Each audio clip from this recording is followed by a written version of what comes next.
মুসা আলাইহিস সালাম তন্দ্রা এসে গেল, হাত শিথিল হয়ে হাতের থেকে পানি ভর্তি গ্লাস পড়ে ভেঙে চুরমার হয়ে গেল। মুসা আলাইহিস সালাম ভয় পেয়ে গেলেন। আল্লাহ রাব্বুল আলামিন বলেন, ভয় পাওয়ার কোনো কারণ নাই, তোমার প্রশ্নের জবাব আমি এভাবেই দিলাম। এক গ্লাস পানি নিয়ে কয়েক মিনিট দাঁড়াইতে পারো নাই, ঘুমের সঙ্গে সঙ্গেই গ্লাস পড়ে ভেঙে গেল। তামাম আকাশ আর জমিন, গোটা সৃষ্টি জগৎ তোমার আল্লাহ পাকের হাতের মুঠার মধ্যে রয়েছে। আল্লাহ যদি ঘুমায় যায় সব শেষ হয়ে যাবে। তামাম সৃষ্টি জগতের ট্রাফিক কন্ট্রোল আল্লাহ কর্তৃক হয়, আর মানুষের যা হয় আল্লাহ পাক তার থেকে সম্পূর্ণ মুক্ত। আল্লাহ পাকের ঘুম নাই, তন্দ্রাও নাই। লা তাখুযুহু সিনাতু ওয়ালা নাওম, ঘুমও নাই, তন্দ্রাও নাই। হযরত মুসা আলাইহিস সালাম বলেন, ফেরাউন রে, জেলের ভয় আমি করি না, আমাকে জেলের ভয় দেখায়া লাভ নাই। আমি আল্লাহ পাকের পয়গম্বর হযরত মুসা আলাইহিস সালাম। ফেরাউনের দলবল আছে, লোক লস্কর আছে, তার অস্ত্রের অভাব নাই। আল্লাহ রাব্বুল আলামিন মুসা আলাইহিস সালামের কাছে একটা অস্ত্র দিয়ে দিলেন। দিছিলেন কিনা? আল্লাহ পাক হযরত মুসাকে বলেছেন, ওয়া মা তিলকা বিয়ামিনিকা ইয়া মুসা, মুসা রে তোমার হাতে ওটা কি? মুসা আলাইহিস সালাম বললেন, এটা লাঠি। আল্লাহ পাক বললেন, ফেলে দাও লাঠি। লাঠি ফালায় দিলেন, কি হয়ে গেল? হিয়া হাইয়াতুন তাসআ, লাঠি হয়ে গেল। এখন লাঠি পড়ে সাপ হয়ে গেল। সাপ দেখে নবী হোক, ওলি হোক, সাহাবী হোক আর আলেম হোক, সাপ দেখলে ভয় করে না মানুষের? মুসা আলাইহিস সালাম ভয় পাইছে। আল্লাহ রাব্বুল আলামিন হযরত মুসাকে শোনায় দিলেন, খুযহা ওয়া লা তাখাফ সানুঈদুহা সিরাতাহাল উলা,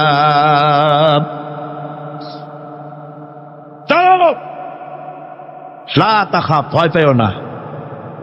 আল্লাহ বলছেন ধরো, ভয় পেও না। ধরার সঙ্গে সঙ্গে স্বাভাবিক অবস্থায় ফিরে আসবে, আবার লাঠি হয়ে যাবে। এখন আল্লাহ বলছেন ধরো। মুসা আলাইহিস সালাম কি ভয় পাওয়া উচিত হবে? উচিত হবে?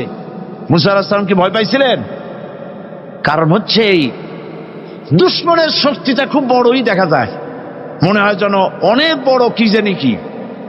আল্লাহ পাক বলছেন, ইন্না কাইদাশ শায়তানে কানা দাঈফা, শয়তানের চক্রান্ত যতই তুমি মনে করো অনেক ষড়যন্ত্রের জাল বিস্তার হয়ে আছে, আল্লাহ কয় কিছুই না, দাঈফা, অত্যন্ত দুর্বল। আল্লাহ পাক বললেন ধরো। মুসা আলাইহিস সালাম সাপ ধরলেন, সঙ্গে সঙ্গে লাঠি হয়ে গেল। ফেরাউন বরদাস্ত করল না, রাষ্ট্রশক্তির পক্ষ থেকে আক্রমণ শুরু হলো। অপরাধ কি? মুসা আলাইহিস সালামের অপরাধ কি? কি অপরাধ?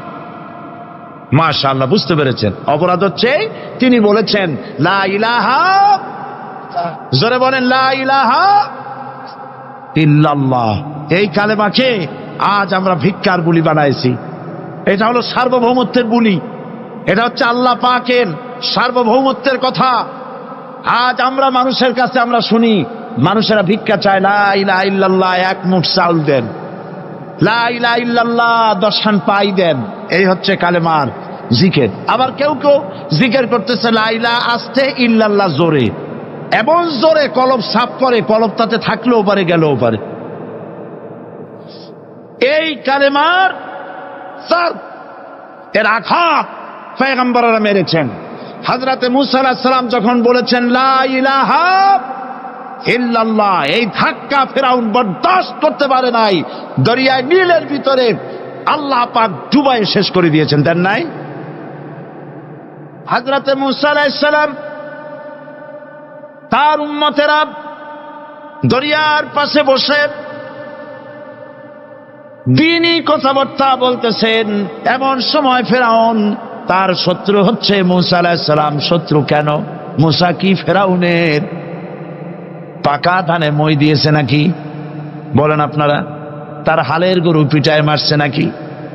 অপরাধ হলো তিনি আল্লাহর জমিনে আল্লাহর আইন প্রতিষ্ঠার কথা বলেছেন। এই শুধুমাত্র এই অপরাধে ফিরআউন তার দলবল নিয়ে 3 দিক থেকে আক্রমণ করেছে। মুসা আলাইহিস সালামের উম্মতেরা ভয় পেয়ে গেছেন। তারা বলছেন ইন্না লামুদরাকুন, আমরা পাকড়াও হয়ে গেছি। 3 দিকে সাড়াশি আক্রমণ, 3 দিকে শত্রু, একদিকে দরিয়া, পালাবার রাস্তা আছে?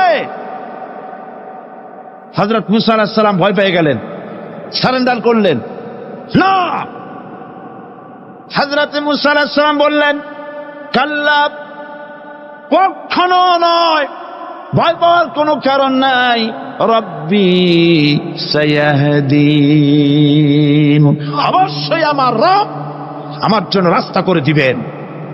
ভয় পাইও না, আমার রব রাস্তা করে দিবে। আল্লাহ রাব্বুল আলামিন হযরত মুসা আলাইহিস সালামকে অর্ডার করলেন, হাতের লাঠি দিয়া দরিয়ার উপরে আঘাত করো। হযরত মুসা আলাইহিস সালাম দরিয়ার উপর আঘাত করলেন। রাস্তা ছিল দরকার একটা, এক বাড়িতে আল্লাহর হুকুমে লাঠি দিয়ে একটি আঘাত করার সঙ্গে সঙ্গে হযরত মুসার তার সঙ্গী সাথী দরিয়া পার হওয়ার জন্য দরিয়ার মধ্যে দিয়ে আল্লাহ 12টা রাস্তা পয়দা করে দিলেন। সে আল্লাহ আছে না নাই? এত আসতে বলেন কেন? ভয় পাওয়ার কারণ আছে। রাষ্ট্র শক্তি বাধা দিয়েছে সমস্ত নবীদেরকে। কেন? নবীদের চরিত্র খারাপ? জোরে বলে, নবীদের চরিত্র খারাপ? নবীদের চাইতে মাসুম বেগুনাহ উন্নত চরিত্রের মানুষ আল্লাহর আকাশের নিচে জমিনের উপরে আর হয় নাই। তোমরা যে সব নেতাদের পিছনে দৌড়াও, অমুকের সৈনিক, নেতা নেতা করে মরো, এইসব নেতা যাদের পিছনে দৌড়াও, এই নেতাগুলি, আমি জিজ্ঞেস করি আপনাদেরকে, এই নেতাগুলি জীবনে একবারও জেনা করে নাই? এ ব্যাপারে অনুসারীরা আপনারা কি নিশ্চিত? মিথ্যা কথা জীবনেও কয় নাই, প্রতারণা করে নাই, ঠাট্টা করে নাই, বিদ্রুপ করে নাই, মদ খায় নাই, মানুষ হত্যা করে নাই। কিসের নেতা? নেতা হচ্ছেন সেই ব্যক্তি যিনি বলেছেন, ও আমার স্ত্রীরা, ও আমার সাহাবীরা, রাতের আধারে আমার মধ্যে যা আচরণ দেখতে পাও, দিনের আলোতে আমার মধ্যে যা দেখতে পাও, সবগুলি খুলে খুলে মানুষের কাছে বলে দাও। তার নাম বিশ্বনবী মুহাম্মদ রাসূলুল্লাহ সাল্লাল্লাহু আলাইহি ওয়াসাল্লাম। হযরত ইমাম আবু হানিফা রাহমাতুল্লাহ আলাইহির সাথে এক নাস্তিকের বহস হবে। স্থান এবং তারিখ নির্ধারণ করা হলো। ইমাম সাহেব দেরি করে আসলেন।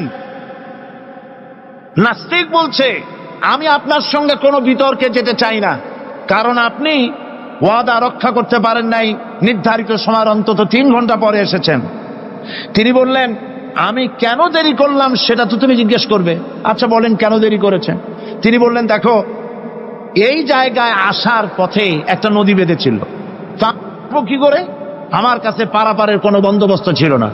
এক পর্যায়ে হতাশ হয়ে গেলাম, আমার বোধহয় যাওয়াই হবে না।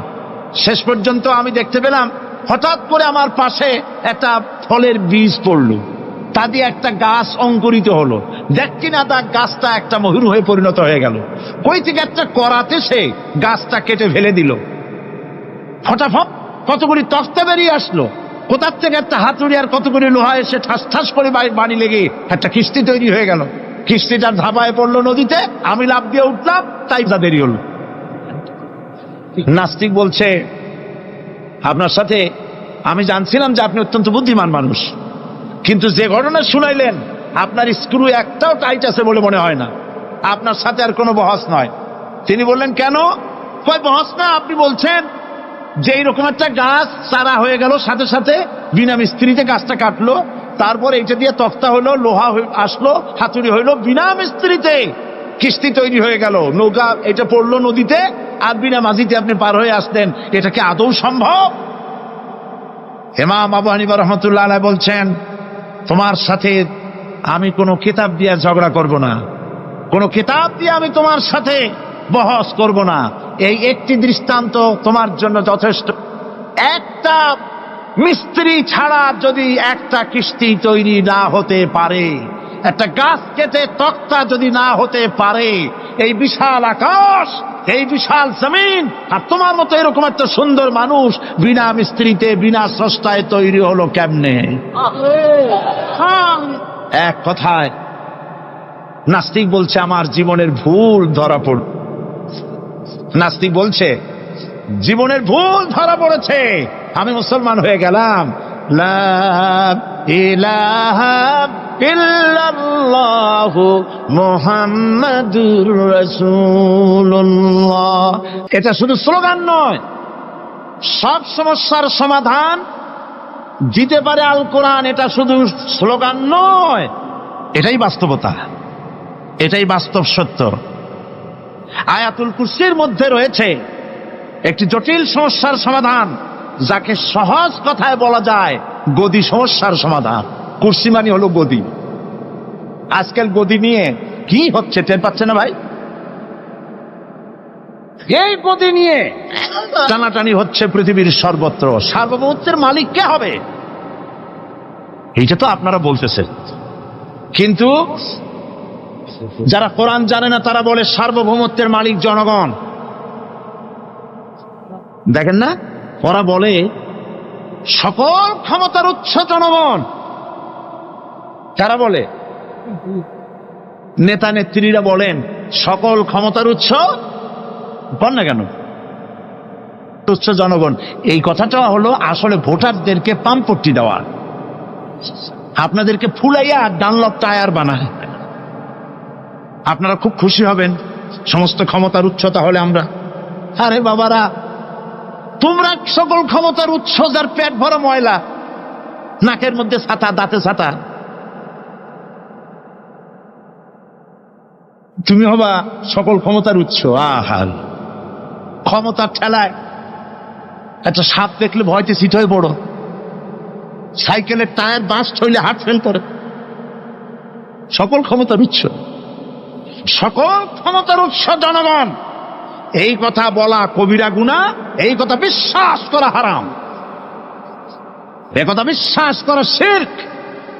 কারণ সকল ক্ষমতার উৎস জনগণ, এই কথা যদি বলা হয় তাহলে কোরআনে কারীমের সাথে কন্ট্রাডিকশন হয়, সাংঘর্ষিক। আল্লাহ পাক কি বলেছেন? আল্লাহ পাক বলেছেন আন্নাল কুওয়াতা লিল্লাহি জামিআ। বলেন আন্নাল কুওয়াতা লিল্লাহি জামিআ। আমার আল্লাহ রাব্বুল আলামিন বলেন, জেনে রাখো নিঃসন্দেহে সকল ক্ষমতার উৎস কেবলমাত্র আল্লাহ রাব্বুল আলামিন। সকল ক্ষমতার উৎস কে? জোরে বলেন আল্লাহ, আল্লাহ, আল্লাহ। তিনি একমাত্র সকল ক্ষমতার উৎস। কোরআন আয়াতুল কুরসি আল্লাহ কোরআনে নাজিম করে সার্বভৌমত্বের মালিক কে হবে সমস্যার সমাধান করে দিলেন। রাসূল করিম সাল্লাল্লাহু আলাইহি ওয়াসাল্লাম মানুষের সার্বভৌমত্ব খতম করে মদিনায় আল্লাহর সার্বভৌমত্ব কায়েম করে তিনি একটি রাষ্ট্র কায়েম করলেন। মদিনার রাষ্ট্রের সার্বভৌমত্বের মালিক কে ছিলেন? আল্লাহ। জোরে বলেন কে ছিলেন? আল্লাহ। মানুষ তখন দেখতে পেল খোদাই সার্বভৌমত্বের ভিত্তিতে যে রাষ্ট্র গঠন হয় সেই রাষ্ট্র মানবতার জন্য কত কল্যাণকর হয়। সুবহানাল্লাহ বিহামদিহি। আয়াতুল কুরসিতে বলা হলো যে সার্বভৌমত্বের মালিক এই ক্ষমতাটাকে আরবিতে বলা হয় উলুহিয়া। এই ক্ষমতাকে সার্বভৌমত্বের ক্ষমতাটাকে আরবিতে কি বলা হয়? উলুহিয়াত। আর যার হাতে এই ক্ষমতাটা থাকে তাহলে বলে ইলাহ, তাকে কি বলা হয়? আল্লাহ রাব্বুল আলামিন আয়াতুল কুরসির শুরুতে এই কথাটাই বলে দিলেন, আল্লাহু লা ইলাহা ইল্লা হুয়াল হাইয়ুল কাইয়্যুম। আল্লাহ হচ্ছেন তিনি যিনি ছাড়া কোনো ইলাহা নাই। তার মানে হলো সার্বভৌমত্বের একচ্ছত্র মালিকানা কার হাতে? চিৎকার দিয়ে বলুন, আল্লাহ রাব্বুল আলামিনের হাতে। সার্বভৌমত্বের এই ক্ষমতা হস্তান্তরযোগ্য নয়। আর সার্বভৌমত্বের মালিক যিনি হবেন তার শুরু থাকবে না, শেষও থাকবে না। এই কোয়ালিটি কার মধ্যে আছে? আল্লাহ পাকের মধ্যে। আল্লাহ পাক বললেন তিনি হচ্ছেন আল হাই আল কাইয়ুম। তিনি হাইয়্যু, তিনি কাইয়ুম, তিনি শাশ্বত, তিনি জাগ্রত, তিনি চিরস্থায়ী, যার শুরুও নাই, যার শেষও নাই। সুবহানাল্লাহ ওয়া বিহামদিহি। এই সার্বভৌমত্বের মালিকানা নিয়ে যারা বসে আছে, যে কোনো মুহূর্তে তার হাত থেকে ক্ষমতা ছিনতাই হয়ে যেতে পারে, পারে কিনা? আর ঘুমায় থাকলে, সার্বভৌমত্বের মালিক দাবি করে যদি ঘুমায় থাকে, ততক্ষণ ভারপ্রাপ্ত বানাবে কারে? এই জন্য সার্বভৌমত্বের মালিক হচ্ছেন আল্লাহ পাক, যাকে ঘুম এবং তন্দ্রা স্পর্শ করে না। সার্বভৌমত্বের মালিকের কোয়ালিটি আল্লাহ পাক বলছেন লা তাখুযুহু সিনাতুন ওয়ালা নাওম। পড়েন সবাই, লা তাখুযুহু সিনাতুন ওয়ালা নাওম। তার ঘুমও নাই, তন্দ্রাও নাই। হযরত মূসা সালাম আল্লাহ পাকের কাছে একবার প্রশ্ন তুলেছেন, আল্লাহ পাক তুমি নাকি? আল্লাহ বলেন তুমি বিশ্বাস করো না? মূসা আলাইহিস সালাম বলছেন অবশ্যই বিশ্বাস করি। আল্লাহ পাক বললেন বিশ্বাস যদি করো তাহলে বুঝানো যাবে। হযরত ইব্রাহিম আলাইহিস সালাম বলেছিলেন আল্লাহ পাকের কাছে, কাইফা রব্বি আরিনি কাইফা তুহিল মাউতা, হে রব তুমি আমারে দেখাও কেমনে তুমি মৃত্যুকে জিন্দাকে মৃত্যু করো, মৃত্যুকে জিন্দা করো, একটু দেখাও আমারে। আল্লাহ পাক বললেন আওয়ালাম তুমিন, বিশ্বাস করো না? ইব্রাহিম আলাইহিস সালাম সঙ্গে সঙ্গে বললেন বালা। নাম বললেন না, বালা মানেও হ্যাঁ, নাম মানেও হ্যাঁ, কিন্তু একটু বেশ কম আছে। তিনি নাম না বলে বালা বললেন। নামের অর্থ হলো হ্যাঁ, আর না বালার অর্থ হচ্ছে কেন নয়, অবশ্যই বিশ্বাস করি। ওয়ালাকিন লিয়াতমাইন্না কালবি, তবে আল্লাহ তুমি যদি চোখে দেখাও একটু, তাহলে এগুলি একটুখানি লিয়াতমাইন্না কালবি, আমার অন্তরাত্মা প্রশান্তি লাভ করবে যদি চোখে দেখতে পারি। আল্লাহ বলেন তাহলে তোমারে দেখাবো। আল্লাহ দেখাইলেন। মূসা আলাইহিস সালাম যখন বললেন যে আল্লাহ পাক আর মৃত্যুকে চিন্তা করো কেমনে, তুমি ঘুমায় থাকো, না ঘুমায় পারো কেমনে, তোমার নাকি ঘুম নাই, তন্দ্রা নাই? আল্লাহ পাক বলেন বিশ্বাস করো না? বলে আমি বিশ্বাস করি। তো ঠিক আছে তাহলে তোমার দেখাই। বললেন এক গ্লাস পানি নিয়ে আসো। এক গ্লাস পানি নিয়ে এসে দাঁড়িয়ে থাকো। আল্লাহ পাক মূসা আলাইহিস সালামকে বললেন এক গ্লাস পানি নিয়ে দাঁড়াও। আর ঘুমকে আল্লাহ পাক বললেন মূসারে ধরো। মূসা আলাইহিস সালাম নিদ্রাচ্ছন্ন হলেন, তন্দ্রা এসে গেল, হাত শিথিল হয়ে হাতের থেকে পানি ভর্তি গ্লাস পড়ে ভেঙে চুরমার হয়ে গেল। মূসা আলাইহিস সালাম ভয় পেয়ে গেলেন। আল্লাহ রাব্বুল আলামিন বলেন ভয় পাওয়ার কোনো কারণ নাই, তোমার প্রশ্নের জবাব আমি এভাবেই দিলাম। এক গ্লাস পানি নিয়ে কয়েক মিনিট দাঁড়াইতে পারো নাই, ঘুমের সঙ্গে সঙ্গেই গ্লাস পড়ে ভেঙে গেল। तमाम आकाश और जमीन গোটা সৃষ্টি জগৎ তোমার আল্লাহ পাকের হাতের মুঠার মধ্যে রয়েছে। আল্লাহ যদি ঘুমায় যায় সব শেষ হয়ে যাবে। तमाम সৃষ্টি জগতের ট্রাফিক কন্ট্রোল আল্লাহ কর্তৃক হয়, আর মানুষের যা হয় আল্লাহ পাক তার থেকে সম্পূর্ণ মুক্ত। আল্লাহ পাকের ঘুম নাই, তন্দ্রাও নাই। লা তাখুযুহু সিনাতুন ওয়ালা নাওম, ঘুমও নাই, তন্দ্রাও নাই। আল্লাহ পাক সমস্ত রকমের মানবীয় কোয়ালিটি থেকে, গুণ থেকে মুক্ত, মুবাররা, পবিত্র। আল্লাহ রাব্বুল আলামিন সার্বভৌমত্বের একচ্ছত্র মালিক হচ্ছেন আল্লাহ পাক। তিনি ছাড়া কোনো ইলাহ নাই। তিনি পরিষ্কার করে বলছেন আল্লাহু লা ইলাহা ইল্লা হুয়াল হাইয়ুল কাইয়ুম। সবাই পড়েন আল্লাহু লা ইলাহা ইল্লা হুয়াল হাইয়ুল কাইয়ুম। আল্লাহ হচ্ছেন সার্বভৌমত্বের মালিক, তিনি ছাড়া কোনো ইলাহ নাই। এমন একটি আয়াত তাফসীরের জন্য আল্লাহ এনে দিয়েছেন, যেই আয়াতটি বুঝলে পরে দুনিয়াও শান্তি, আখিরাতেও শান্তি। গতি সমস্যার সমাধান হবে, সব সমস্যার সমাধান হবে। আয়াতুল কুরসি এমন আয়াত যা তেলাওয়াত করলে, বুঝলে, আমল করলে কিয়ামতের দিন আল্লাহ পাক তার সম্পর্কে সিদ্ধান্ত নেবেন, জান্নাত দিয়ে দিবেন। সুবহানাল্লাহ। আউযু বিল্লাহি মিনাশ শাইতানির রাজীম। বিসমিল্লাহির রাহমানির রাহিম। প্রত্যেক অক্ষরে অক্ষরে 10-10 করে নেকি এখন আমাদের নামায় আমলে লেখা হচ্ছে। সুবহানাল্লাহ।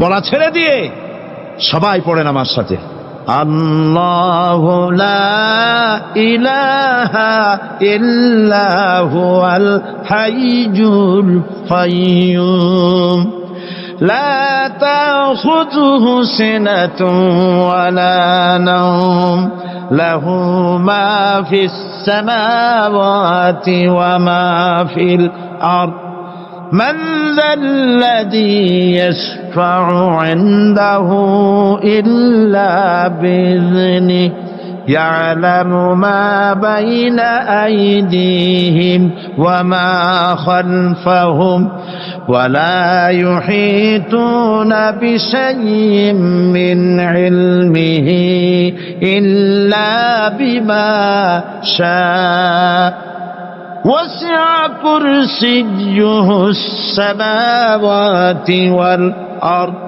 ولا يؤوده حفظهما وهو العلي العظيم صدق الله العظيم। আয়াতুল কুরসি হচ্ছে কোরআন শরীফের সর্বশ্রেষ্ঠ আয়াত। সুবহানাল্লাহ। রাসূল বলেছেন আয়াতুল কুরসি হচ্ছে কোরআনে কারীমের সর্বশ্রেষ্ঠ আয়াত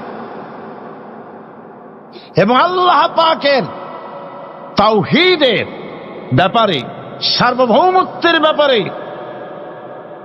এত বিস্তারিত অল্পের মধ্যে আর অন্য কোন আয়াতের মধ্যে এভাবে আসে নাই। এই জন্য আয়াতুল কুরসির এত মর্যাদা। কালকে আরো একটি হাদিস শোনাইছিলাম, বোধহয় নিশ্চয়ই আপনাদের মনে আছে। প্রত্যেক ফরজ নামাজের পরে আয়াতুল কুরসি যে একবার পড়বে, তেলাওয়াত করবে, কিয়ামতের দিন আল্লাহ পাক তার সম্পর্কে সিদ্ধান্ত নিবেন, তাকে জান্নাত দিয়ে দিবেন। সুবহানাল্লাহ কইতে ইচ্ছে করলো না? আলহামদুলিল্লাহ বলবেন না? তার অর্থ হলো এই আয়াতুল কুরসি যদি মানুষ পড়ে আর বোঝে আর ওই অনুযায়ী যদি আকীদা তৈরি হয়, জীবন তৈরি হয়, তার জীবন জান্নাতের জন্য তৈরি হয়ে যায়। গতকাল আল্লাহ পাকের সার্বভৌমত্বের কথা আমরা আলোচনা করেছিলাম। আলোচনা করব আল্লাহ পাকের পরিচয়। আল্লাহ পাক তিনি কে? আমরা বলি আল্লাহ, আমরা কি বলি বলেন সবাই? কি বলি?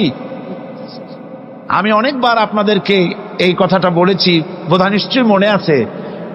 আল্লাহ এই উচ্চারণটা আমাদের অনেকের হয় না, কেউ বলে না আল্লাহ। আল্লাহ পাকের উচ্চারণটা হচ্ছে, আল্লাহ পাকের নামকরণ হচ্ছে আল্লাহ।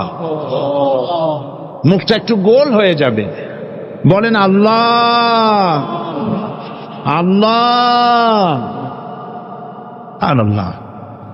পৃথিবীতে বিভিন্ন জাতি তার স্রষ্টাকে, তারা যাকে স্রষ্টা মনে করে বিভিন্ন নামে ডাকে। কেউ বলে ভগবান, কেউ বলে ঈশ্বর, কেউ বলে পরমেশ্বর, কেউ বলে বিধাতা, কেউ বলে গড। বিভিন্ন লোকেরা এভাবে ডাকে। তো ভগবান বললে তার প্রতিশব্দে স্ত্রীলিঙ্গে কি আসে? বলে ভগবতী। ঈশ্বর বললে স্ত্রীলিঙ্গে কি আসে? ঈশ্বরী। বিধাতা বললে তার স্ত্রীলিঙ্গে কি আসে? বিধাত্রী। গড, এটার স্ত্রীলিঙ্গে আসতে কি হবে? তো প্রত্যেকটি তারা যে ভাষায় আল্লাহকে ডাকে, প্রত্যেকটি ভাষায় স্ত্রীলিঙ্গে একটি প্রতিশব্দ আসে। আল্লাহ এর স্ত্রীলিঙ্গে, এর প্রতিশব্দে আরেকটি শব্দ কি গোটা বিশ্ব খুঁজে পাওয়া যাবে? জোরে বলেন, যাবে? যাবে না। এবং অন্যান্য নামগুলি সন্ধি বিচ্ছেদ করলে অর্থই হবে না। গড, এটাকে যদি উল্টায়া বলা হয় তাহলে কি হয়ে যাবে? এবার দেখুন, আল্লাহ এই নাম, আল্লাহর পরিচয় কি? যদি বলা হয় যে আল্লাহর পরিচয় কি, শুধু আল্লাহ দিয়ে আল্লাহকে চেনা যাবে, আল্লাহকে চেনা যাবে। আল্লাহ রাব্বুল আলামিন বলছেন, আল্লাহু লা ইলাহা ইল্লা হুয়াল হাইয়ুল কাইয়্যুম। আল্লাহ হচ্ছেন তিনি যিনি ছাড়া কোনো ইলাহ নাই, মাবুদ নাই, উপাস্য নাই। সুবহানাল্লাহ। এখন আল্লাহর যদি প্রথম একটা অক্ষর আলিফ ছেড়ে দেওয়া হয় তাহলে থাকবে কি? লিল্লাহ। এই লিল্লাহ দিয়েও কেউ যদি আল্লাহর পরিচয় পেতে চায় তাহলে পেয়ে যাবে। আল্লাহ রাব্বুল আলামিন কোরআনে কারীমের ভিতরে শুধু লিল্লাহ দিয়েও আল্লাহকে চেনার ব্যবস্থা করেছেন। লিল্লাহি মা ফিস সামাওয়াতি ওয়া মা ফিল আরদ। আকাশ এবং জমিনের সার্বভৌমত্বের একচ্ছত্র মালিকানা কার? আল্লাহ পাকের। এখন লিল্লাহ থেকে একটা লাম ছেড়ে দেন, কি থাকবে? লাহু। এই লাহু দিয়েও আল্লাহর পরিচয় পাওয়া যাবে, যাবে না? কোরআন বলছে, লাহু মাকালিদুস সামাওয়াতি ওয়াল আরদি ইউবসিতুর রিজকা লিমান ইয়াশা। আকাশ এবং জমিনের রিজকের চাবিকাঠি আল্লাহ পাকের কাছে, যারে খুশি তিনি পর্যাপ্ত রিজেক তিনি দান করেন। সুবহানাল্লাহ। এবার লাহুর লাম ছেড়ে দেন, থাকবে কি? ও একটা অক্ষর। এই একটি অক্ষর দিয়ে আল্লাহ পাকে চেনা যাবে। ইন্নাহু হুয়াল গফুরুর রহিম। তিনি হচ্ছেন মহা ক্ষমাশীল, দয়াবান। আল্লাহর পরিচয় আল্লাহকে দিয়েই জানা যায়। আল্লাহর পরিচয় হচ্ছে তিনি এই আকাশ সৃষ্টি করেছেন, এই জমিন সৃষ্টি করেছেন, মানব গোষ্ঠীকে সৃষ্টি করেছেন। আকাশের স্রষ্টাকে, জমিনের স্রষ্টাকে, মানুষের স্রষ্টাকে? আল্লাহ পাক। দেখুন, আল্লাহ পাক আকাশের স্রষ্টা, জমিনের স্রষ্টা, মানুষের স্রষ্টা। এই কথাকে ভুলিয়ে দেওয়ার জন্যে, এই কথাটিকে ভুলিয়ে দেওয়ার জন্য আল্লাহকে অস্বীকার করছে এক শ্রেণীর লোকেরা। তারা বলছে দেয়ার ইজ নো গড, স্রষ্টা বলতে কেউ নাই, আনসিন ইজ নাথিং। আল্লাহ পাক কোরআনকে বোঝার জন্য, আল্লাহকে চেনার জন্য ব্যবস্থা করেছেন। ওরা বলছে কি আনসিন ইজ নাথিং, যা দেখা যায় না সেটা কিছুই নেই, সেটা বিশ্বাস করি না। তা আল্লাহর যখন রং নাই, বন্ধ নাই, তাকে বিশ্বাস করি কেমনে? বলেন নাউজুবিল্লাহি মিন যালিক। আরে ভাই, তোমরা তো এমন বহু জিনিস আছে যা না দেখে বিশ্বাস করো। আপনারা কি বাতাস দেখেছেন? বিশ্বাস করেন কিনা? বিশ্বাস করেন কিনা? আপনারা কি ইথার দেখেছেন? বিশ্বাস করেন কিনা? ফুলের গন্ধ দেখেছেন, কিন্তু বিশ্বাস করেন কিনা? মাধ্যাকর্ষণ শক্তি, ল অফ গ্রাভিটেশন আপনারা চোখে দেখেছেন? বিশ্বাস করেন কিনা? অনেক জিনিস এমন আছে যা আমরা চোখে দেখি না কিন্তু বিশ্বাস করি। হযরত ইমাম আবু হানিফা রাহমাতুল্লাহ আলাইহির সাথে এক নাস্তিকের বহাস হবে। স্থান এবং তারিখ নির্ধারণ করা হলো। ইমাম সাহেব দেরি করে আসলেন। নাস্তিক বলছে, আমি আপনার সঙ্গে কোনো বিতর্কে যেতে চাই না, কারণ আপনি ওয়াদা রক্ষা করতে পারেন নাই, নির্ধারিত সময়ের অন্তত 3 ঘন্টা পরে এসেছেন। তিনি বললেন, আমি কেন দেরি করলাম সেটা তো তুমি জিজ্ঞেস করবে। আচ্ছা বলেন কেন দেরি করেছেন? তিনি বললেন, দেখো এই জায়গায় আসার পথে একটা নদী বেঁধেছিল, তা কি করে? আমার কাছে পারাপারের কোনো বন্দোবস্ত ছিল না। এক পর্যায়ে হতাশ হয়ে গেলাম, আমার বোধহয় যাওয়াই হবে না। শেষ পর্যন্ত আমি দেখতে পেলাম হঠাৎ করে আমার পাশে একটা ফলের বীজ পড়ল, তা দিয়ে একটা গাছ অঙ্কুরিত হলো। দেখছি না তা গাছটা একটা ময়ূর হয়ে পরিণত হয়ে গেল। কই থেকে একটা করাতে সে গাছটা কেটে ফেলে দিল। ফটাফট কতগুলি তক্তা বেরিয়ে আসলো, কোথার থেকে একটা হাতুড়ি আর কতগুলি লোহা এসে ঠাস ঠাস করে বাড়ি লেগে একটা কিস্তি তৈরি হয়ে গেল।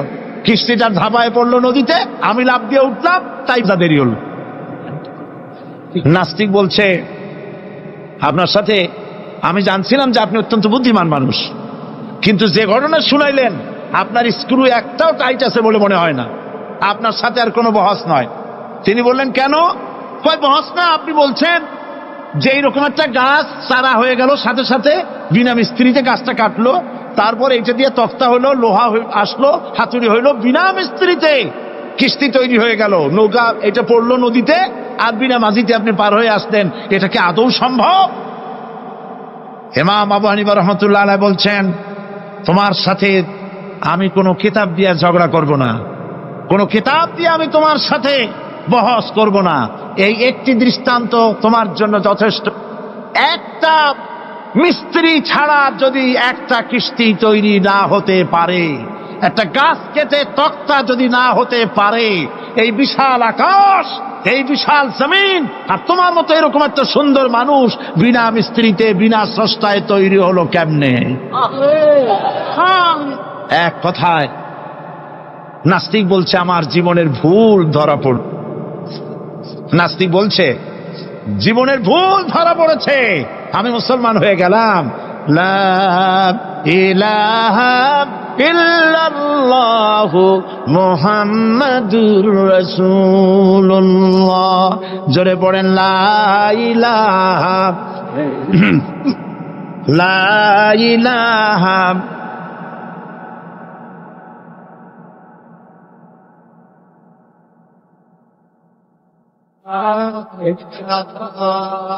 লা ইলাহা ইল্লাল্লাহু মুহাম্মাদুর রাসূলুল্লাহ।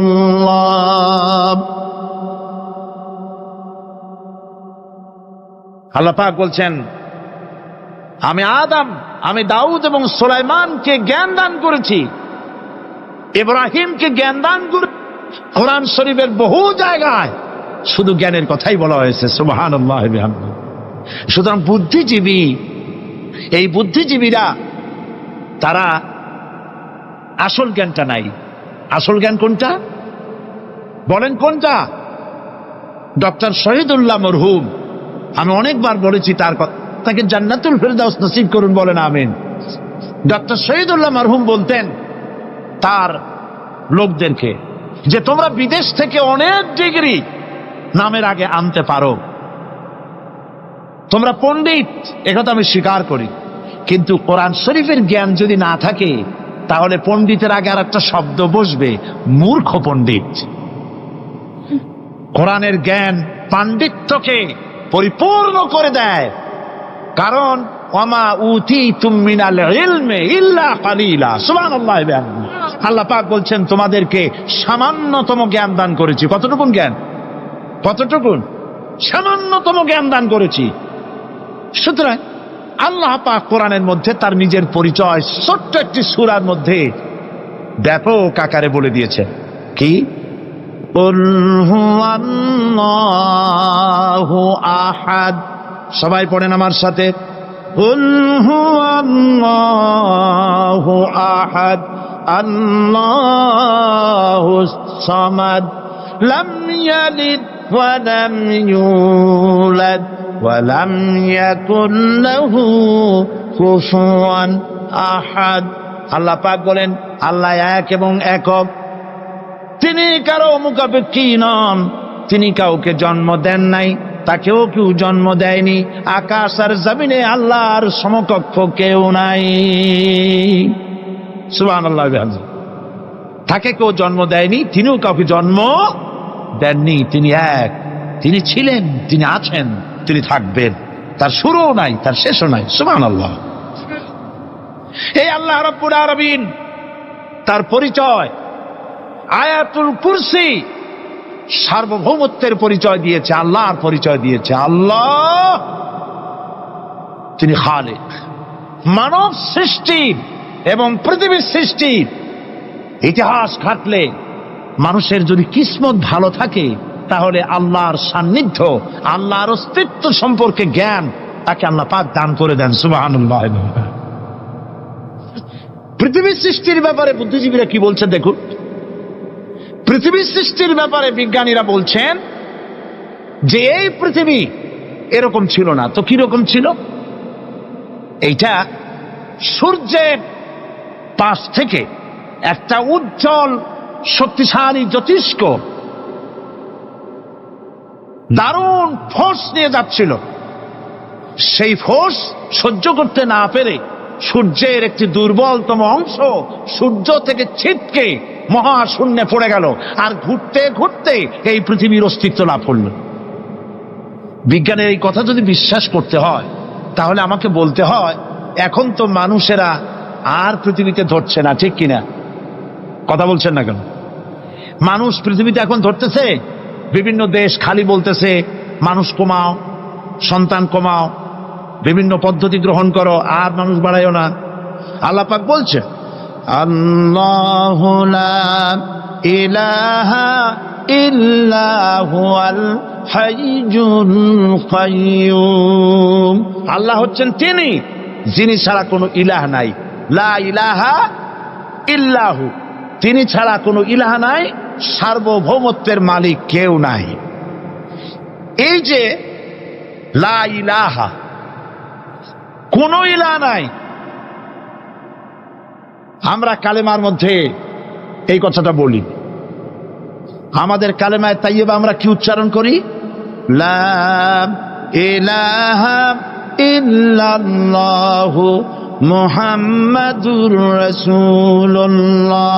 জোরে পড়েন লা ইলাহা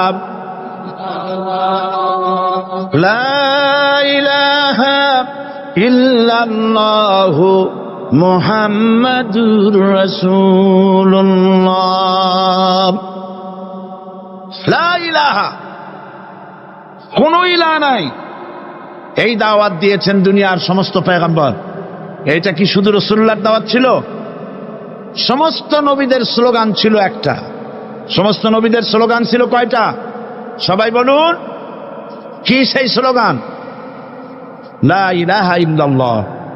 কোরআন শরীফের ভিতরে ইলাহ শব্দ 147 বার এসেছে। লা ইলাহার অর্থ যদি এই হয়, কোন উপাস্য নাই আল্লাহ ছাড়া, কোন মাবুদ নাই আল্লাহ ছাড়া, মুহাম্মদ সাল্লাল্লাহু আলাইহি ওয়াসাল্লাম আল্লাহর প্রেরিত রাসূল, তাহলে তো এত ঝঞ্ঝাট হওয়ার কথা ছিল না। আপনারা বলেন, নবীরা যখনই এই দাওয়াত দিয়েছেন লা ইলাহা ইল্লাল্লাহ, তখন সংঘর্ষ হয়েছে কিনা? হয়েছে কিনা? বাধা আসছে কিনা? তাহলে কথাটা কি যার কারণে এরকমের বাধা আসে? লা ইলাহা ইল্লাল্লাহ, এর চাইতে বিপ্লবাত্মক, এর চাইতে রিভলিউশন সৃষ্টিকারী কথা আল্লাহর আকাশের নিচে জমিনের উপরে আর একটাও হতে পারে না। লা ইলাহা ইল্লাল্লাহ। ইলাহ শব্দের অর্থ শুধু উপাস্য আর মাবুদ নয়। ইলাহ শব্দের অর্থ হচ্ছে আইনদাতা, ইলাহ শব্দের অর্থ হচ্ছে শাসনকর্তা, ইলাহ শব্দের অর্থ হচ্ছে বিধানদাতা। তো লা ইলাহা যখন একটি লোক ঘোষণা করে, তার অর্থ দাঁড়ায় কোনো আইনদাতা নাই, বিধানদাতা নাই, শাসনকর্তা নাই, কারো আইন মানি না, বিধান মানি না, শাসন মানি না, আল্লাহ ছাড়া। কে ছাড়া? আল্লাহ ছাড়া। এই কালেমার দাওয়াত যখন পয়গম্বরেরা দিয়েছেন, তখন 3 শ্রেণীর লোকেরা বাধা দিয়েছে। বলেন কয় শ্রেণী? সবাই বলেন। 3 শ্রেণীর লোকেরা বাধা দিয়েছে। লক্ষ্য করুন। 1 নম্বরে বাধা দিয়েছে রাষ্ট্র শক্তি। 1 নম্বরে বাধা দিল কারা? 2 নম্বরে বাধা দিয়েছে ধনাঢ্য ব্যক্তিবর্গ। 3 নম্বরে বাধা দিয়েছে যারা কায়েমি, স্বার্থবাদী ধর্মীয় শক্তি, এই তিনটি শ্রেণী সমস্ত নবীদেরকে বাধা দিয়েছেন। সেই বাধা অতীতে যারা দিত এখন আর দেয় না, নাকি এখনো দেয়? দেখুন, এই কালেমার দাওয়াত হযরতে মূসা আলাইহিস সালামকে যেদিন আল্লাহ পাক প্রথম ওহী দিলেন, এই দাওয়াত শুধু রাসূল দেন নাই, আল্লাহ পাক বলছেন প্রত্যেক নবী তার জাতিকে এই দাওয়াত দিয়েছেন। কি? আল্লাহ রাব্বুল আলামিন বলেন সকল নবী তার কওমকেই বলে দাওয়াত দিয়েছেন, ইয়া কওমি ইবুদুল্লাহা মা লাকুম মিন ইলাহিন গায়রু। হে সম্প্রদায়, আল্লাহ ছাড়া কোন ইলাহ নাই, তার ইবাদত করো, তারই দাসত্ব করো, তার গোলামি করো। আল্লাহ পাক মূসা আলাইহিস সালামকে যখন নবুয়াত দিলেন, প্রথম যে ওহী এলো, প্রথম ওহীটাই ছিল ইন্নানি আনাল্লাহ লা ইলাহা ইল্লা আনা ফা'বুদনি ওয়া আকিমিস সালাতা লিযিকরি। নিশ্চয়ই আমি আল্লাহ, আমি ছাড়া কোন ইলাহ নাই, আইনদাতা নাই, বিধানদাতা নাই, সুতরাং আমার দাসত্ব করো এবং আমার শরণার্থে নামাজকে প্রতিষ্ঠা করো। মূসা আলাইহিস সালামকে আল্লাহ পাক ওহী দিয়ে তাকে পাঠালেন। কোথায় পাঠালেন? আল্লাহ পাক বলেন, ইযহাব ইলা ফিরআউনা ইন্নাহু তাগা। গোটা কওম নাফরমান, আল্লাহর আইন কেউ মানছে না, গোটা কওমের কাছে না ঠাইয়া আল্লাহ পাক সর্বপ্রথম মূসা আলাইহিস সালামকে দাওয়াত নিয়ে কার কাছে পাঠালেন? ফেরাউনের কাছে। কারণ ফেরাউন হচ্ছে রাষ্ট্রশাসক। ফেরাউন কি? রাষ্ট্রশাসক। হযরতে মূসা আলাইহিস সালাম ফেরাউনের কাছে গেলেন আর দাওয়াত দিলেন, ফেরাউন পড়ে নাও, লা ইলাহা ইল্লাল্লাহ। একটি কথা আপনাদের মনে রাখতে হবে, দুনিয়ার কোন ফেরাউন, কোন নমরুদ, কোন সাদ্দাত, কোন হামান কেউ বলে নাই যে আমি আল্লাহ, আমি রাজ্জাক, আমি খালেক, আমি পৃথিবীর সৃষ্টি করেছি। কথা কেউ বলেছে? কেউ বলে নাই। কি বলেছে তারা? ফেরাউন বলেছে, মা আলিমতু লাকুম মিন ইলাহিন গায়রি, আমি তো জানি না আমি ছাড়া আরো কোনো ইলাহ আছে, এ কথা আমার জানা নাই, সুতরাং আমি হচ্ছি ইলাহ, আর তুমি বলছো লা ইলাহা। তার মানে হচ্ছে ওই সময় পয়গম্বরেরা, আল্লাহর নবীর সাহাবীরা, তারা জানতেন যে আমরা কিসের দাওয়াত দেই, আর যারা শুনতো তারাও বুঝতো কিসের দাওয়াত শুনতেছি। আজ আমার দেশে একই কালেমার দাওয়াত দেওয়া হয়, কিন্তু মানুষেরা বুঝতে পারে না কি শুনতেছি। ভাষা জানার ব্যাপারে, বোঝার ব্যাপারে হলো আসল বিষয়। এটা বুঝাতে গিয়ে আমি মাঝে মধ্যে একটা দৃষ্টান্ত দেই এভাবে। একজনের একটা রেশনের দোকান ছিল, সেই দোকানে তার একটা ময়না পাখি ছিল, আর ময়না পাখিকে কথা শেখানো যায় সেটা তো আপনারা জানেন। জি, ময়নাকে শিখায়েছে যে লাইন করুন, এক এক করে আসুন। ময়না এই কথা শিখেছে। সকালবেলায় যখন রেশনের দোকানে ভিড় পড়ে গেছে, তখন ওই পাখি খাঁচার মধ্যে বসে বলছে লাইন করুন, এক এক করে আসুন। একদিন খাঁচার দরজা খোলা পেয়ে পাখি উড়ে গিয়ে গাছের ডালে বসেছে। আশেপাশে যত পাখি ছিল তারা চিন্তা করলো এই রকমের পাখি তো কখনো দেখি নাই। ময়না তো দেখতে কাকের মতো না, শালিকের মতো না, দেখতে একটা ভিন্ন রকম।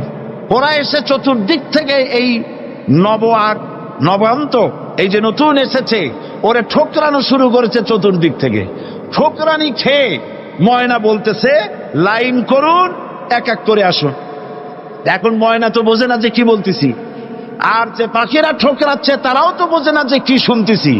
ময়না যদি বুঝতো যে আমি কি বলি, সবাই মিলে ঠোকরায়, তাই জান বাঁচে না। লাইন করে ঠোকরাইনি তো কলজে যাবে সব ফড়ে রোডে চলে, বুঝে নাই। আমাদের অবস্থা তাই হয়েছে। সুতরাং এই কালেমার দাওয়াত যখন হযরতে মূসা আলাইহিস সালাম দিলেন, ফেরাউন বলল আমি তো জানি না যে আমি ছাড়া আরো কোন ইলাহ আছে, আইনদাতা তো আমি, তুমি নতুন কোথা থেকে আইনদাতা নিয়ে আসছো? ফেরাউন বলছে দেখো, আমারে বাদ দিয়া যদি অন্য কাউকে ইলাহ বলে তুমি মানো আর সেই শিক্ষা যদি যে জাতিকে দাও, তাহলে আমি তোমাকে ধরে লাআজআলান্নাকা মিনাল মাসজুনিন, আমি তোমাকে কারারুদ্ধ করব, আমি তোমাকে জেলখানায় ঢুকিয়ে দেব। রাষ্ট্রশক্তি প্রথম বাধা দিল কারা? বলেন সবাই। সেই বাধা কি ওখানে শেষ হয়েছে না এখনো আছে? আছে কিনা জোরে বলেন। আমি তোমাকে জেলখানায় ঢুকাবো। হযরত মুসা আলাইহিস সালাম বলেন ফেরাউনরে, জেলের ভয় আমি করি না, আমাকে জেলের ভয় দেখায়া লাভ নাই। আমি আল্লাহ পাকের পয়গম্বর হযরত মুসা আলাইহিস সালাম। ফেরাউনের দলবল আছে, লোক লস্কর আছে, তার অস্ত্রের অভাব নাই। আল্লাহ রাব্বুল আলামিন মুসা আলাইহিস সালামের কাছে একটা অস্ত্র দিয়া দিলেন। দিছিলেন কিনা? আল্লাহ পাক হযরত মুসাকে বলেছেন, ওয়া মা তিলকা বিয়ামিনিকা ইয়া মুসা, মুসা রে তোমার হাতে ওটা কি? মুসা আলাইহিস সালাম বললেন এটা লাঠি। আল্লাহ পাক বললেন ফেলে দাও লাঠি। লাঠি ফালায় দিলেন। কি হয়ে গেল? হিয়া হাইয়াতুন তাসআ, লাঠি হয়ে গেল। এখন লাঠি পড়ে সাপ হয়ে গেল। সাপ দেখে নবী হোক, ওলি হোক, সাহাবী হোক আর আলেম হোক, সাপ দেখলে ভয় করে না মানুষের? মুসা আলাইহিস সালাম ভয় পেয়েছে। আল্লাহ রাব্বুল আলামিন হযরত মুসাকে শোনায় দিলেন, খুযহা ওয়া লা তাখাফ সানুঈদুহা সিরাতাহাল উলা,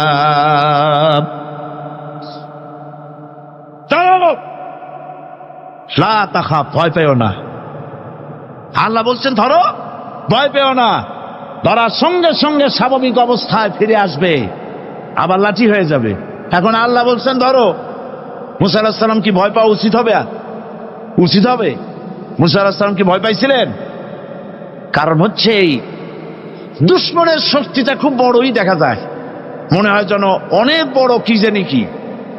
আল্লাহ পাক বলছেন ইন্না কাইদা শায়তানে কানা দাঈফা, শয়তানের চক্রান্ত যতই তুমি মনে করো অনেক ষড়যন্ত্রের জাল বিস্তার হয়ে আছে, আল্লাহ কয় কিছুই না, দাঈফা, অত্যন্ত দুর্বল।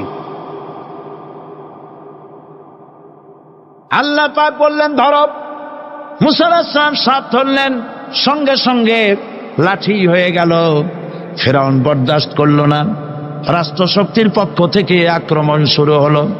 অপরাধ কি? মুসা আলাইহিস সালামের অপরাধ কি? কি অপরাধ? মাশাআল্লাহ, বুঝতে পেরেছেন। অপরাধ হচ্ছে তিনি বলেছেন লা ইলাহা, জোরে বলেন লা ইলাহা ইল্লাল্লাহ। এই কালেমাকে আজ আমরা ভিক্ষার বুলি বানাইছি। এটা হলো সার্বভৌমত্বের বুলি, এটা হচ্ছে আল্লাহ পাকের সার্বভৌমত্বের কথা। আজ আমরা মানুষের কাছে আমরা শুনি, মানুষেরা ভিক্ষা চায়, লা ইলাহা ইল্লাল্লাহ, এক মুঠ চাউল দেন, লা ইলাহা ইল্লাল্লাহ 10 খান পাই দেন। এই হচ্ছে কালেমার জিকির। আবার কেউ কেউ জিকির করতেছে লা ইলাহা আস্তে, ইল্লাল্লাহ জোরে, এমন জোরে কলব সাফ করে, কলব তাতে থাকলেও পারে গেলেও পারে। এই কালেমার এর আঘাত পয়গম্বররা মেরেছেন। হযরত মুসা আলাইহিস সালাম যখন বলেছেন লা ইলাহা ইল্লাল্লাহ, এই ধাক্কা ফেরাউন বরদাস্ত করতে পারে নাই। দরিয়ায় নীলের ভিতরে আল্লাহ পাক ডুবাই শেষ করে দিয়েছেন, দেন নাই? হযরত মুসা আলাইহিস সালাম তার উম্মতেরা দরিয়ার পাশে বসে দ্বীনি কথাবার্তা বলতেছেন। এমন সময় ফেরাউন, তার শত্রু হচ্ছে মুসা আলাইহিস সালাম। শত্রু কেন? মুসা কি ফেরাউনের পাকা ধানে মই দিয়েছে নাকি? বলেন আপনারা। তার হালের গরু পিটায় মারছে নাকি? অপরাধ হলো তিনি আল্লাহর জমিনে আল্লাহর আইন প্রতিষ্ঠার কথা বলেছেন। এই শুধুমাত্র এই অপরাধে ফেরাউন তার দলবল নিয়ে 3 দিক থেকে আক্রমণ করেছে। মুসা আলাইহিস সালামের উম্মতেরা ভয় পেয়ে গেছেন। তারা বলছেন ইন্না লামুদরাকুন, আমরা পাকড়াও হয়ে গেছি। 3 দিকে সাড়াশি আক্রমণ, 3 দিকে শত্রু, একদিকে দরিয়া, পালাবার রাস্তা আছে?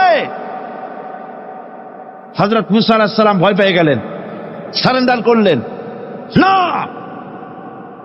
হযরত মুসা আলাইহিস সালাম বললেন, কাল্লা, কখনো নয়, ভয় পাওয়ার কোনো কারণ নাই। রব্বি সায়াহদিন, অবশ্যই আমার রব আমার জন্য রাস্তা করে দিবেন। ভয় পাইও না, আমার রব রাস্তা করে দিবেন। আল্লাহ রাব্বুল আলামিন হযরত মুসা আলাইহিস সালামকে অর্ডার করলেন, হাতের লাঠি দিয়া দরিয়ার উপরে আঘাত করো। হযরত মুসা আলাইহিস সালাম দরিয়ার উপর আঘাত করলেন।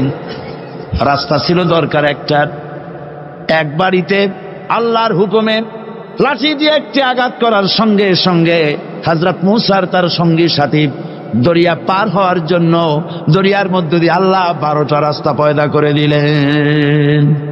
সে আল্লাহ আছে না নাই? এত আসতে বলেন কেন? ভয় পাওয়ার কারণ আছে। রাষ্ট্র শক্তি বাধা দিয়েছে সমস্ত নবীদেরকে।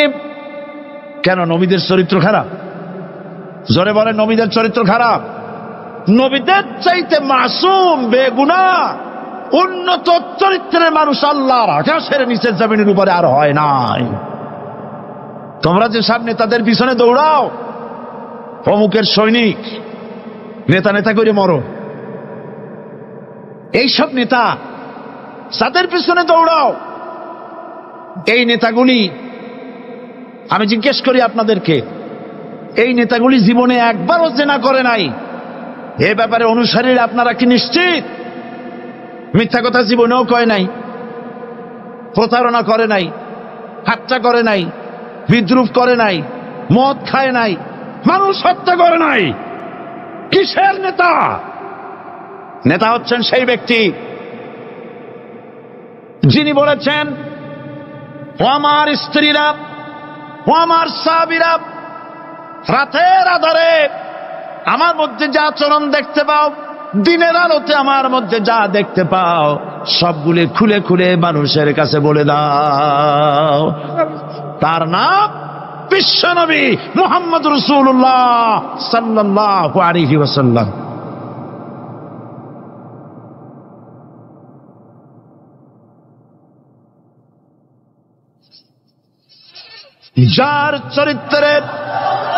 যার চরিত্রের সার্টিফিকেট আল্লাহ রাব্বুল আলামিন নিজে দিচ্ছেন, ওয়া ইন্নাকা লাআলা খুলুকিন আযীম। নবী হে, উন্নত চরিত্রের উপরে আপনি প্রতিষ্ঠিত। সুবহানাল্লাহ। কে সার্টিফিকেট দিচ্ছেন? আযীম, আযীম। আরবিতে চওড়াকে বলা হয় আরিদ, গভীরতাকে বলা হয় আমিক। কত প্রশস্ত, যা মাপার কোনো ফিতা নাই, কত গভীর, যা মাপার কোনো যন্ত্র নাই, এইটাকে আরবিতে বলা হয় আজিম। সুবহানাল্লাহ বলতে ইচ্ছে করে না? ও নবী, তোমার চরিত্র এমন যা মাপার মতো যন্ত্র পৃথিবীতে নাই। লা ইলাহা ইল্লাল্লাহ। পড়েন সবাই, লা ইলাহা ইল্লাল্লাহ। আপনিও যদি নবীদের মতো, সাহাবীদের মতো বুঝা এই কলেমার দাওয়াত দেন, বাধা আসবেই। বোঝাবুঝির ব্যাপার, বুঝতেই সারল। কত মাহফিল হয় বাংলাদেশে, হয় না? কোনো বাধা নাই, ঠিক কিনা? কত পূজা হয়, পার্বণ হয়, গান হয়, থিয়েটার হয়, গুণগার বিবির গান হয়, কত কিছু হয়। কোনো বাধা আছে? তাফসীরের মাহফিলে বাধা। কারণ ওরা বুঝতে পেরেছে এ তাফসীরের মাহফিলে গাজীর গীত হয় না, এ তাফসীরের মাহফিলে আল্লাহর সার্বভৌমত্ব কায়েমের আন্দোলন চলে।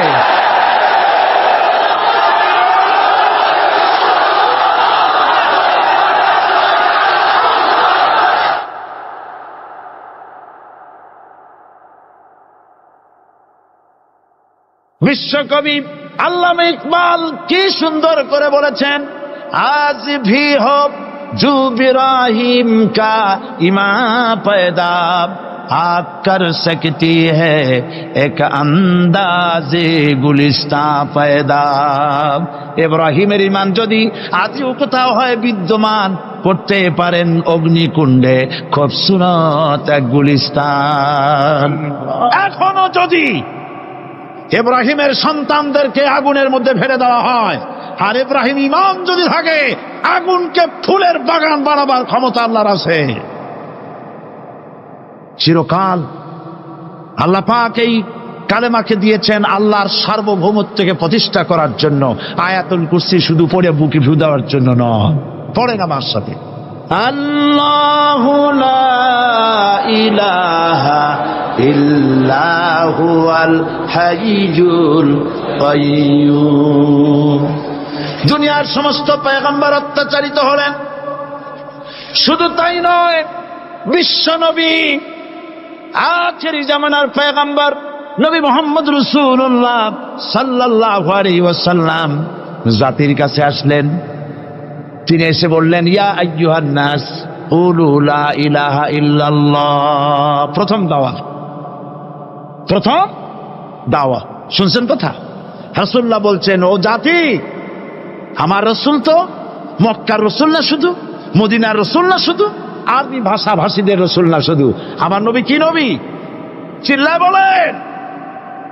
তাই তিনি বলেছেন, ও বিশ্বের মানবতা, বিশ্বের মানব গোষ্ঠী, যদি মুক্তি পেতে চাও, নাজাত পেতে চাও, উচ্চারণ করো, বিশ্বাস করো, আমল করো, বলো লা ইলাহা ইল্লাল্লাহ। জোরে পড়েন, লা ইলাহা ইল্লাল্লাহ, লা ইলাহা ইল্লাল্লাহু মুহাম্মাদুর রাসূলুল্লাহ। কোরআনে কারীমের ভিতরে আয়াতুল কুরসির মধ্যে বলে দিয়েছেন, আল্লাহু লা ইলাহা ইল্লা হুয়াল হাইয়ুল কাইয়্যুম। প্রাণ খুলে সবাই পড়েন, বসা মানুষ, দাঁড়ানো মানুষ, আল্লাহু লা ইলাহা ইল্লা হুয়াল হাইয়ুল কাইয়্যুম। আল্লাহ রাব্বুল আলামিন, তিনি ছাড়া কোনো ইলাহ নাই, তিনি সার্বভৌমত্বের মালিক, কেউ নাই আল্লাহ ছাড়া। এই কথা মানুষকে ঘোষণা করতে হবে। সুবহানাল্লাহ ওয়ালহামদুলিল্লাহ লা ইলাহা ইল্লাল্লাহ, সুবহানাল্লাহ ওয়ালহামদুলিল্লাহ লা ইলাহা ইল্লাল্লাহ, সুবহানাল্লাহ ওয়ালহামদুলিল্লাহ লা ইলাহা ইল্লাল্লাহু মুহাম্মাদুর রাসূলুল্লাহ। আল্লাহুম্মা আমিন। রব্বানা যালামনা আনফুসানা ওয়া ইল্লাম তাগফির লানা ওয়া তারহামনা লানাকুনান্না মিনাল খাসিরিন। সবাই পড়েন আমার সাথে, রব্বানা যালামনা আনফুসানা ওয়া ইল্লাম তাগফির লানা ওয়া তারহামনা লানাকুনান্না মিনাল খাসিরিন। রব্বানা যালামনা আনফুসানা ওয়া ইল্লাম তাগফির লানা ওয়া তারহামনা লানাকুনান্না মিনাল খাসিরিন। আলোচনায় যদি কোনো ভুল হয়ে থাকে, আল্লাহ দয়া করে মাফ করে দাও। রব্বুল আলামিন, আমাদের দোয়া দুরুদি জিকির আজকারে, আমাদের আলোচনায় তুমি যে খুশি হয়েছ যতটুকুন, তার সবটুকুন বিশ্বনবী মুহাম্মাদুর রাসূলুল্লাহ সাল্লাল্লাহু আলাইহি ওয়াসাল্লামের রূহ মুবারকে পৌঁছায়া দাও। রব্বুল আলামিন, तमाम अंबियाए किराम, उलमाए मुतकद्दिमीन, उलमाए मुताखिरीन, सल्फ सालिहीन, যারা দুনিয়া থেকে মুমিন মুমিনাত বিদায় হয়ে গেল, আল্লাহ কবরগুলিকে জান্নাতের টুকরায় পরিণত করে দাও রব্বুল আলামিন। এই লক্ষ লক্ষ মুসলমান নরনারী ভিক্ষুকের মতো তোমার দরবারে হাত তুলেছি। আল্লাহ গো, আমাদের মধ্য থেকে আমাদের মা বাপ যাদের দুনিয়া থেকে বিদায় হয়ে গেছে, আল্লাহ আমাদের মা বাপের কবরে সওয়াব পৌঁছায়া দাও রব্বুল আলামিন। আত্মীয় স্বজন যদি বিদেশে থাকে, 2 মাস 6 মাস পর চিঠি দিয়া খোঁজ খবর পাওয়া যায়, প্রত্যেক দিন টেলিফোন করে খবর পাওয়া যায়, কিন্তু আমাদের মা বাপ যাদের মারা গেল, বছরের পর বছর যুগের পর যুগ বিদায় হয়ে গেল, কোন হালতে আছে জানি না। আল্লাহ আমাদের মা বাপের কবরগুলি জান্নাতের টুকরায় পরিণত করে দাও রব্বুল আলামিন। আমাদের আব্বা কত মহব্বত করতেন, কত কষ্ট করেছেন। আল্লাহ তাআলা আমাদেরকে লেখাপড়া শেখাবার জন্য কত কষ্ট করেছেন, মানুষ বানাবার জন্য কত কষ্ট করেছেন। আমাদের জন্য ঘর বাড়ি বানায়া জায়গা জমি কিনে রেখে সবগুলি থুয়ে খালি হাতে চলে গেছে বাবা।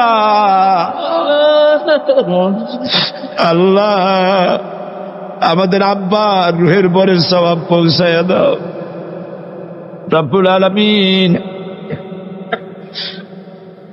এখন তো আর বাড়ি গেলে নাম ধরে কেউ ডাকে না। আয় আল্লাহ, আমাদের আব্বা যত গুনাহ করেছি জানা অজানা, সমস্ত গুনাহগুলি আল্লাহ তুমি সাইয়াদগুলি হাসানাত দিয়া বদলাইয়া দাও রব্বুল আলামিন। আমাদের জনম দুঃখিনী মা, আয় আল্লাহ, মা যা যে হারাইছে সেই বোঝে কি নিয়ামত তার চলে গেছে। আল্লাহ আমাদের মা যার বিদায় হয়ে গেছে, মায়ের কবরটাকেই জান্নাতের টুকরায় পরিণত করে দাও রব্বুল আলামিন। মায়ের পেটের ভিতরে বসে 10টা মাস ধরে মায়ের কষ্ট দিছি। তিনি ডেলিভারিতে কষ্ট করেছেন, 2-2.5 বছর বুকের দুধ খেয়ে কষ্ট দিয়েছি, পেশাব পায়খানা করে মায়ের কাপড় চোপড় নষ্ট করে দিয়েছি। মা বিরক্ত হন নাই, থাপ্পড় মারেন নাই, আষাঢ় দিয়া ফালায় দেন নাই। আল্লাহ মা যাদের মারা গেল মাবুদ, মায়ের কবরটাকে জান্নাতের টুকরা বানায়া দাও রব্বির হামহুমা কামা রব্বায়ানি সগীরা। আমার ভাইয়েরা, আমার মা বোনেরা করুণ ভাবে আল্লাহরে বলেন রব্বির হামহুমা কামা রব্বায়ানি সগীরা, রব্বির হামহুমা কামা রব্বায়ানি সগীরা। রব্বানা তাকাব্বাল মিন্না ইন্নাকা আনতাস সামিউল আলিম ওয়া তুব আলাইনা ইন্নাকা আনতাত তাওয়াবুর রহিম। سبحان ربك رب العزة عما يصفون وسلام على المرسلين والحمد لله رب العالمين واجعل آخر كلماتنا عند الموت لا إله إلا الله محمد رسول الله. السلام عليكم ورحمة الله.